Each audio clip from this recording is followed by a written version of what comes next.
నమస్తే, my TV సిద్దిపేటకు స్వాగతం. స్వామియే శరణమయ్యప్ప. సిద్దిపేటలోని కోటిలింగేశ్వర ఆలయంలో ఉన్న శ్రీ అయ్యప్ప సన్నిధానం నుంచి 14 మంది అయ్యప్ప స్వాములు గురుస్వామి సంగం మధుసూదన్ రెడ్డి నేతృత్వంలో శబరిమలకు పాదయాత్ర నిర్వహించారు. 2024 అక్టోబర్ 20న పాదయాత్ర సిద్దిపేట నుంచి ప్రారంభమైంది. లోక కళ్యాణం కోసం, సమస్త జనావళి సుఖశాంతుల కోసం అయ్యప్ప గురుస్వామి సంగం మధుసూదన్ రెడ్డి నేతృత్వంలో 14 మంది అయ్యప్ప స్వాములు సిద్దిపేటలోని కోటిలింగేశ్వరాలయం అయ్యప్ప సన్నిధానంలో దీక్ష ప్రారంభించుకొని శబరిమలకు పాదయాత్రగా వెళ్ళారు.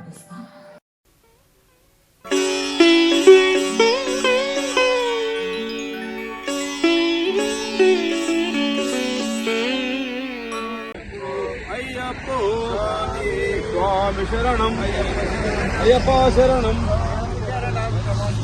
భగవత్ శరణం భగవాన్ శరణం దేవి శరణం దేవం శరణం దేవి పాదం శరణం స్వామి శరణం. ఈ రోజుకు స్వామి సిద్దిపేట నుంచి బయలుదేరి 27వ రోజు స్వామి. ఈ రోజు వరకు కూడా మా స్వాములందరూ కూడా చాలా ఉత్సాహంతో ఎలాంటి ఇబ్బంది లేకుండా నడుస్తున్నారు స్వామి. గత 2 రోజుల నుంచి వర్షం వల్ల ఎంత ఇబ్బంది ఎదురైనా కానీ రెయిన్ కోట్ వేసుకొని మరియు మా శివయ్య స్వామి మధ్య మధ్యలో భజనతో ఉత్సాహపరుచుకుంటూ మంచి పూజలతో మా ఎంతో చేస్తున్నాడు స్వామి. స్వామి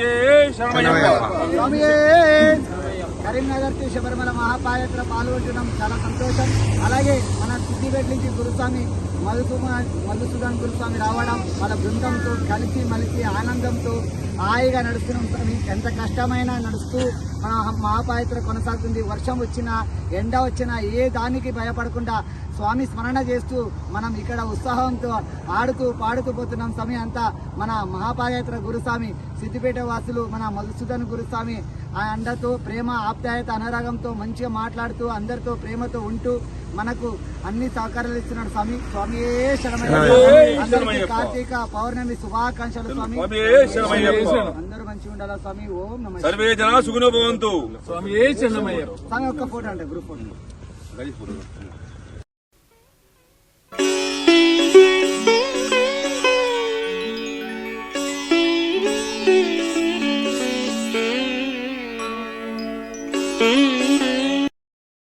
నవంబర్ 29న శబరిమలలో స్వాముల పాదయాత్ర ముగిసింది.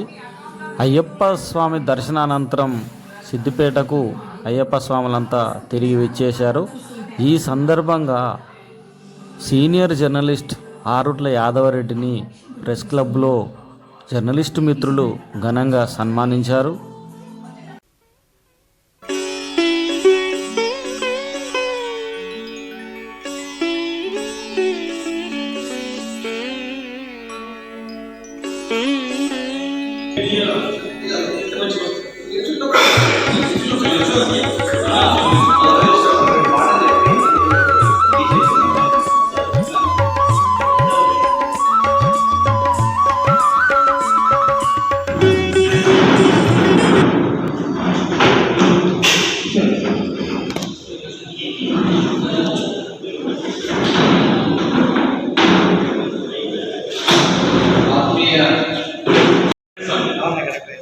ఎల్లుండి సాయంత్రం పడి పూజ ఉన్నది. బుధవారం నాడు తప్పకుండా అందరూ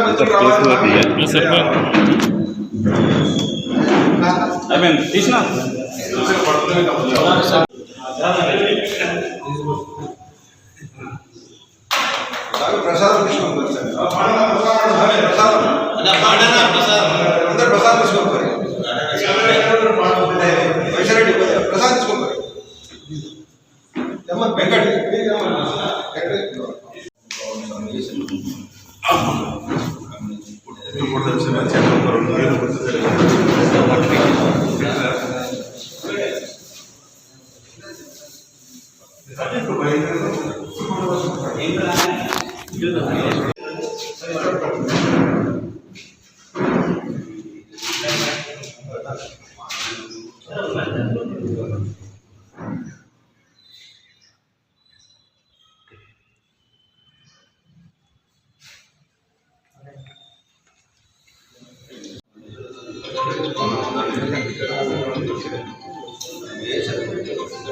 సమయ శరణమయ్యప్ప.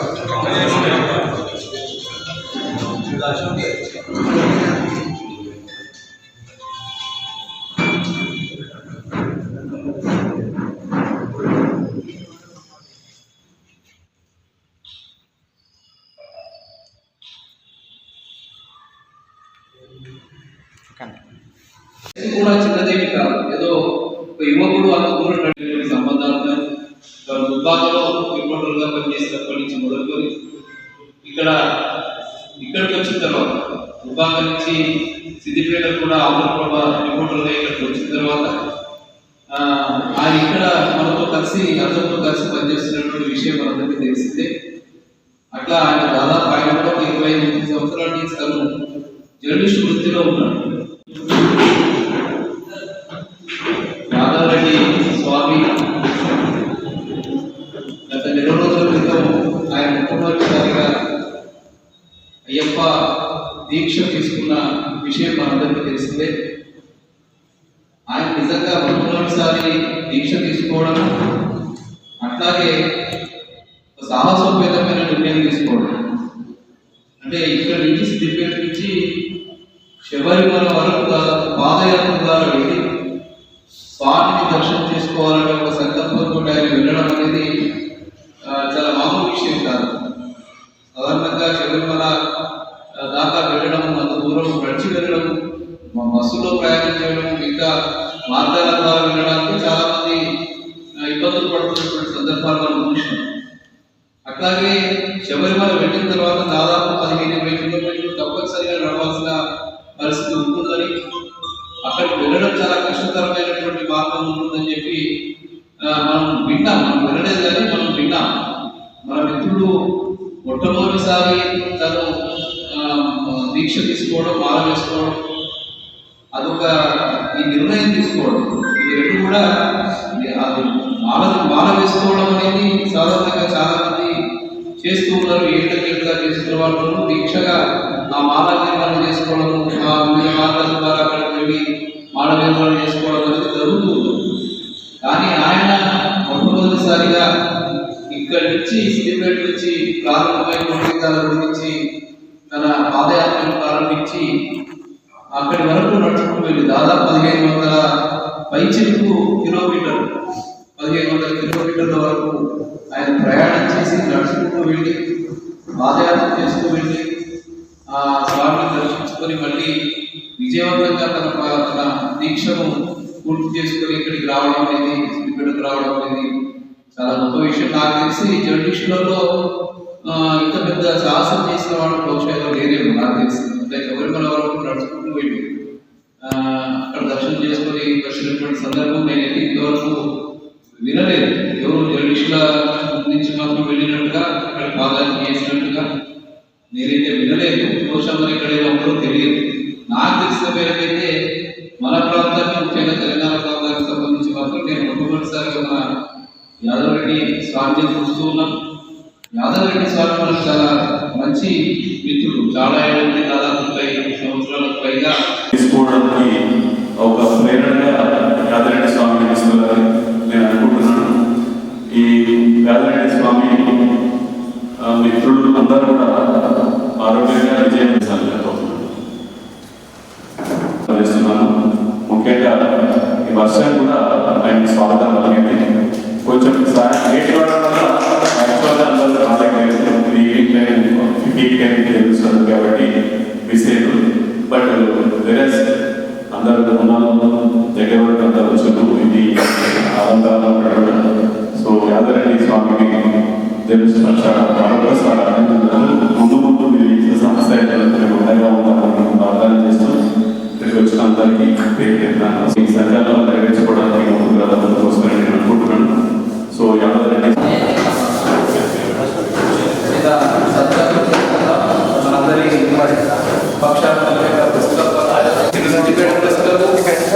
అట్లాగే తెలంగాణ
ఆగమనిస్తున్న మిత్రులకు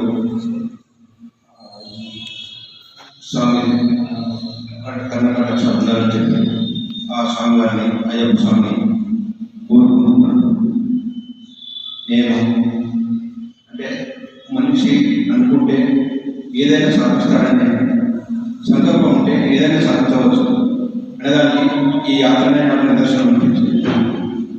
నేను గతంలో ఎప్పుడు మాలయ్య రెండు సార్లు సివిల్లో శబరిమల వెళ్ళినప్పుడు మామూలు మెల్ల ద్వారా అయితేనే ఎంతో ఇబ్బంది.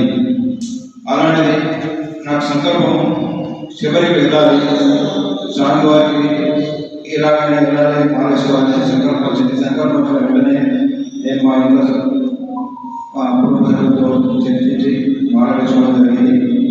అక్టోబర్ 19వ తేదీ నాడు మాల వేసుకొని మొట్టమొదటి మాల వేసుకొని 20వ తేదీ కోటిలింగాల సన్నిధానం నుంచి పాదయాత్ర ప్రారంభించడం జరిగింది. ఈ సిద్దిపేట నుంచి 13 మంది సాగుతో ప్రారంభమైన యాత్ర కరీంనగర్, జగిత్యాల, సిరిసిల్లతో పాటు మహబూబ్నగర్, హైదరాబాద్ 140 మంది సాగుతో 1418 కిలోమీటర్లు పాదయాత్ర సంతోషంగా పాదయాత్ర చేసి విజయవంతంగా స్వామివారిని దర్శించుకున్నాం. సిద్దిపేట నుంచి స్టార్ట్ అయిన ప్రారంభమైన పాదయాత్ర హైదరాబాద్, బెంగళూరు, పొలిమర మీదుగా ప్రధాన నగరాల మీదుగా పాదయాత్ర రోజు సుమారు 35 నుంచి 45 మధ్యలో, అంటే సెంటర్లను బట్టి దూరాన్ని బట్టి మాకు అకామిడేషన్ బట్టి ఏర్పాటు చేసుకొని ఎలాంటి ఇబ్బంది పడకుండా ఈ పాదయాత్ర 140 మందితో రోజు భోజనం చేయడం, రోజు ఆటపాటలతో గడపడం మాకు ఎంతో సంతోషాన్ని ఇచ్చింది. ఈ పాదయాత్ర చేసినప్పుడు 41 రోజులు కలిసిపోయింది అనేది మాకు అసలు అవ్వలేదు. 41 రోజులు అయిందా ఇప్పుడే అనే, ఇంకా ఉంటే బాగుండే అనే వచ్చింది తప్ప ఎంత ఇబ్బంది అనేది ఎక్కడ కూడా కాలేదు. నిజంగా చెప్పాలంటే యాత్ర నేను నా వయసులో 50 సంవత్సరాలు షుగర్ ఉంది. నా వయసులో యాత్ర చేయొచ్చునా చేయరాదా అనేది చాలామంది అంటే మిత్రులు, కుటుంబ సభ్యులు, మిత్రులు చాలామంది ఈ వయసులో ఈ యాత్రను చేయగలుగుతావా, నేను చేయగలదా అంటే వాళ్ళు అన్నదాంట్లో కూడా అర్థం ఉన్నది. నాకు షుగర్ ఉండి ఈ వయసులో అంత యాత్ర చేయడం దానికి చాలా ఇదే అనుకోవచ్చు. స్వామివారి దయతో ఎలాంటి అడ్డంకులు లేకుండా 41 రోజులు పూర్తి చేసుకొని స్వామివారి సన్నిధిలో దర్శనం చేసుకొని ఎరుముడి చేసి రిటర్న్ కావడం జరిగింది. 45 రోజులకు సిద్ధిపేట చేరుకున్న వెంటనే మా మిత్రులు నాకు ఇంత ఘనస్వాగతం పడడం ఎంతో సంతోషాన్ని ఇచ్చింది. నేను ప్రెస్ క్లబ్లో ఉన్నప్పటికీ ఇంత ఘనస్వాగతం మా మిత్రులు అందరూ స్వాగతం పడతాను. కొంత వర్షకాలంగా వర్షం నుంచి రాగానే మేము స్వాగతం పడతామని చెప్పి ముందే చెప్పడం జరిగింది. కొంత ప్రయాణంలో కొంత లేట్ అవ్వడం వల్ల టైం కొంత సమయం లేట్ అయింది. అయినా వర్షం దీనితో వర్షం రావడంతో కొంత ఇబ్బంది అయినప్పటికీ కోటి వెంకటేశ్వర టెంపుల్ దేవాలయం నుంచి ఘన స్వాగతం పలికిన మా మిత్రులందరికీ నా హృదయపూర్వకంగా చెబుతూ నాకు ఇంత ఆలోచించిన మా కుటుంబ సభ్యులకు, మా ప్రెస్ కుటుంబ సభ్యులకు నేను ఎల్లవేళ రుణపడతానని, స్వామివారి జీవనంలో ఎల్లవేళ మా ప్రెస్ వారికి అందరికీ, మా ప్రెస్ మిత్రులకు అందరికీ ఉండాలని, ముందు మంచి జరగాలని, ఇక ముందు మరెన్నో యాత్రలు చేయాలని నా సంకల్పాన్ని ముందుకు తీసుకెళ్తానని, మా మిత్రులందరూ సహాయ సహకారాలు ఉంటాయని నేను ఆశిస్తూ ఈ అవకాశం ఇచ్చిన మా మిత్రులకు అందరికీ మరి ప్రత్యేక ధన్యవాదాలు, కృతజ్ఞతలు తెలుపుతున్నాను. నాకు ఇలాంటి అవకాశం వచ్చినందుకు నేను ఆ భగవంతుని అయ్యప్ప స్వామి కర్ణ కటాక్షలతోనే